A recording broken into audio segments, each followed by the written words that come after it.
Really practice a slightly odd-sounding, related skill, knowing how to be sad.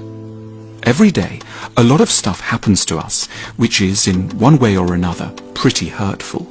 Someone doesn't call, someone says no, a project isn't going to work out. You'd think we'd then just spontaneously feel sad for a bit, and that would be the end of it. But that's not, it seems, how many of us actually work.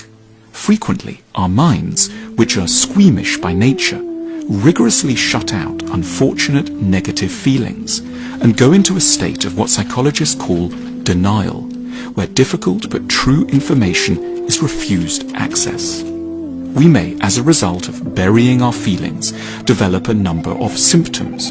We can't sleep, bits of our bodies start to twitch, we develop an addiction. Or there's another option. We become extremely jolly.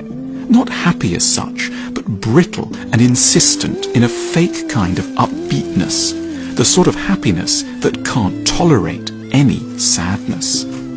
Here's a couple, Ben and Freya. There's a lot of sadness in Freya, but she's learned not to let any of it into consciousness. So she's often extremely cheery and rather bad at picking up on other people's need to be sad. Let's watch a little film about these people. Oh, what's wrong with you? Looking all glum? Nothing to be glum about. It's the weekend. What should we do this weekend? Party, party. What's that song? Friday, Friday. Gotta get down on Friday. Can we just You love that, don't you? You know what I was thinking about the other day? You're so good at karaoke.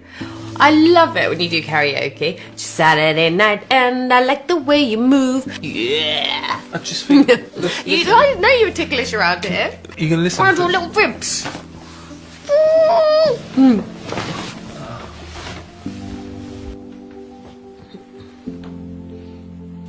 We need to be sympathetic. The origins of jolliness are pretty painful. They're often to do with having had a parent or early caregiver who, for one reason or another, couldn't tolerate problems or any difficulties. They were perhaps depressed or otherwise fragile. So quite early on, the manically jolly person got into the role of being an upbeat cheerleader.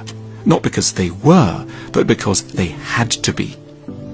Pain is, of course, a horrible thing to feel, but because it is a part of our reality, we need to have the courage to allow it to work its way properly through our system. We need to learn to feel the pain of our lives authentically before its joys can feel real as well. Pushing problems aside is deep